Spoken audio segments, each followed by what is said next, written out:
मनीष रावत जी। अब पत्थर की लकीर आपने मुझे 2026-27 के बजट पर बोलने का अवसर दिया, इसके लिए मैं हृदय की गहराई से आपका धन्यवाद देता हूं। माननीय अधिष्ठाता महोदय, ये बजट निश्चित है उत्तर प्रदेश की दिशा और दशा को बदलने का काम करेगा। ये बजट उत्तर प्रदेश के विकास के लिए मील का पत्थर साबित होगा। माननीय अधिष्ठाता महोदय, अगर बात की जाए प्रदेश के बेहतर रोडों की बात हो, चाहे किसान की खुशहाली की बात हो, चाहे बेहतर सिंचाई की बात हो, चाहे बेहतर स्कूल की बात हो, जो प्राथमिक विद्यालय थे बहुत ही सुंदर बनके तैयार हुए हैं, चाहे खेल के मैदान की बात हो, परिवहन विभाग की बेहतर गाड़ियों की बात हो, हर क्षेत्र में ये बजट निश्चित है विकास की ओर ले जाने का काम करेगा। माननीय अधिष्ठाता महोदय, मैं माननीय मुख्यमंत्री जी का हृदय से धन्यवाद देता हूं और दो लाइनें उनके लिए कहना चाहता हूं।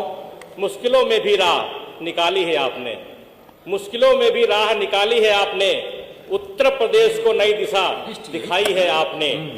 सिर्फ लकीरें नहीं तस्वीर बदल डाली है, प्रगति की रफ्तार को नई गति दे डाली है। माननीय अधिष्ठाता महोदय, माननीय मुख्यमंत्री को धन्यवाद देता हूं कि उन्होंने हमारे जनपद सीतापुर के नैमिषारण्य को पर्यटन में शामिल करके उसका बहुत दिव्य विकास हो रहा है। इस बजट में भी 100 करोड़ का प्रावधान किया गया है, इसके लिए माननीय मुख्यमंत्री जी का मैं हृदय से धन्यवाद देता हूं। अधिष्ठाता महोदय, हमारे जनपद सीतापुर में कमलापुर में बंद पड़ी चीनी मिल पुनः चालू हुई है, इसके लिए भी माननीय मुख्यमंत्री जी का मैं हृदय से धन्यवाद देता हूं। माननीय अधिष्ठाता महोदय, हमारे सिधौली से लेकर नैमिष तक की रोड का चौड़ीकरण 4 लेन के लिए उन्होंने स्वीकृति दी है, इसके लिए मैं उनका धन्यवाद देता हूं। माननीय अधिष्ठाता महोदय, गोमती तट पे छूला शिवपुरी का घाट पे पुल, गोमती नदी पे जो लकड़ी का पुल बना के लोग निकलते थे, उसकी भी स्वीकृति दी है, इसके लिए मैं उनको हृदय से धन्यवाद देता हूं। अधिष्ठाता महोदय, कुछ हमारे सिधौली विधानसभा में आपके माध्यम से सरकार का ध्यान आकर्षित कराना चाहता हूं कि हमारे सिधौली में काफी समय से जनता की मांग चली आ रही है कि वहां पर मंडी बनाई जाए, तो मैं आपके माध्यम से मैं मंडी निर्माण के लिए आपसे अनुमति चाहता हूं। अधिष्ठाता महोदय, हमारे सिधौली विधानसभा के जो बच्चे हैं, युवा बच्चे हैं, उनको पॉलिटेक्निक करना पड़ता है, उसके लिए उनको लखनऊ जाना पड़ता है, तो सिधौली में अगर पॉलिटेक्निक होता है तो निश्चित है उनको लाभ मिलेगा। अधिष्ठाता महोदय, हमारे गुदलामऊ क्षेत्र में वहाँ पे कोई इंटर कॉलेज नहीं है कि वहाँ के लोगों के इंटर कॉलेज न होने चलते बच्चों को दिक्कत होती है, तो इंटर कॉलेज की मैं मांग करता हूँ। हमारे नेवराज वहाँ पे जमीन भी हम लोग आरक्षित है, वहाँ पे नेवराजपुर में भी डिग्री कॉलेज की मांग करता हूँ, वहाँ पे हमने जमीन आरक्षित है, पूर्ण आरक्षित है। खैरन देश नगर में भी इंटर कॉलेज की मांग करता हूँ, वहाँ पर भी जमीन वहाँ पे आरक्षित है। आश्रम पद विद्यालय बलुइया गाँव में वहाँ पर भी जमीन आरक्षित मैं चाहता हूँ कि हमारे यहाँ आश्रम पद विद्यालय बनाया जाए। हमारे यहाँ छात्रावास SC/ST के लिए छात्रावास नहीं है, तो मैं छात्रावास की मांग करता हूँ। अधिष्ठाता महोदय, हमारे यहाँ बिजली को लेकर के बेहतर बिजली मिल रही है और इधर माननीय मुख्यमंत्री द्वारा, माननीय ऊर्जा मंत्री द्वारा जो बिजली के लिए एक अच्छा सा जो लगातार एक कैंप लगा, जो उसमें आपका ब्याज मुफ्त रहा, उसके साथ 25% मूलधन से मुफ्त रहा, जो बड़ा उसका लाभ मिला है। तो मैं चाहता हूँ, हमारे यहाँ पावर हाउस को लेकर के थोड़ी सी दिक्कत है, तो मैं चाहता हूँ हमारे गोपालपुर चौराहे पर, मास्टर बाग में, रामपुर कला में और भंडिया और सरौरा में यहाँ पे पावर हाउस की मांग करता हूँ। माननीय सर महोदय, हमारे कमलापुर से जो कमलापुर और हमारा जो अटरिया है, यहाँ पे बड़ा कस्बा हो गया है, तो मैं नगर पंचायत की उसके लिए मांग करता हूँ। हमारे यहाँ नैमिष, काफ़ी लोग नैमिष जाते हैं, वहाँ पे गेस्ट हाउस नहीं, सिधौली में सिधौली से होकर जाते हैं तो लोग असुविधा होती है, वहाँ पे गेस्ट हाउस की मांग करता हूँ। अच्छा महोदय, सिधौली में जाम की स्थिति बहुत रहती है, नेशनल हाईवे और रेलवे लाइन साथ साथ निकला हुआ है, तो मैं चाहता हूँ कि हमारे यहाँ पे नेशनल हाईवे से नैमिषारण्य की जो रोड जाता है उसके लिए एक हाईवे बना, एक बाईपास बन जाएगा तो वो बेहतर रहेगा।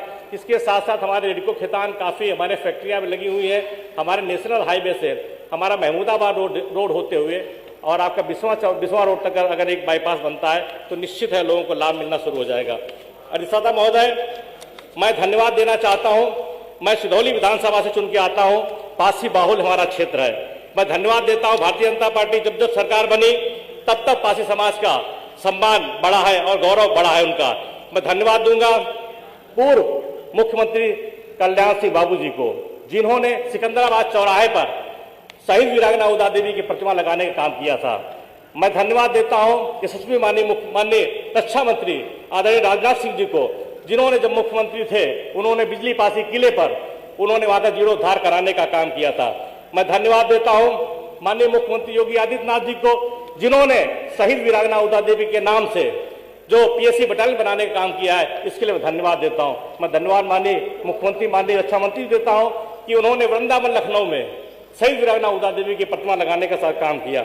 मैं पासी समाज बहुत ही बहादुर और मार्शल कौम रही है, उसने लगातार मुगलों से लड़ने का काम किया, अंग्रेजों से लड़ने का काम किया और वफादारी, और यही वफादारी उसकी और उसकी ईमानदारी ऐसी है कि आज प्रत्येक ग्राम पंचायत में देखा जाए वहां पे चौकीदार आज ही पासी समाज के हैं।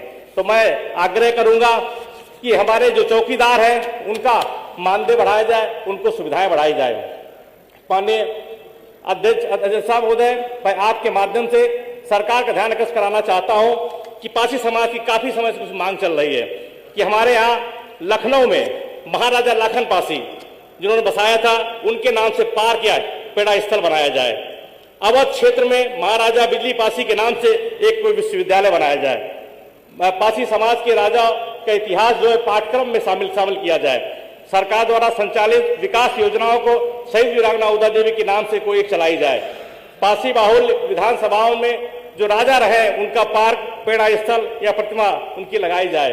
अधिष्ठाता महोदय, मैं आपका ध्यान आकर्षित कराना चाहता हूं कि हमारे जनपद सीतापुर में महाराजा छीतापासी का किला बना हुआ है, जो वहां पर काफी लोग भावना जुड़ी हुई है। हमारे वहां पे छीतापासी का किला बना हुआ है, खैरा पासी, वहां पे मदारी पासी। तो मैं चाहता हूं वहां पर छीतापासी किले का भी कि जीर्णोद्धार कराया जाए। मैं मांग करता हूं, हमारे क्षेत्र में स्टेडियम नहीं है तो स्टेडियम की मांग करता हूं। एक बहुत महत्वपूर्ण विषय है कि माननीय अध्यक्ष महोदय, किसान पथ से हमारे चंदिका देवी जाने के लिए और हत्याहाट जाने के लिए और नैमिषारण्य तक के लिए एक मैं 4 लेन रोड के लिए मांग करता हूं, ताकि लोगों को आने जाने में दिक्कत न हो। तो मैं साहब महोदय आपका हृदय धन्यवाद देता हूं कि आपने मुझे बजट बोलने का अवसर दिया। बहुत बहुत धन्यवाद। श्री अशोक कुमार जी।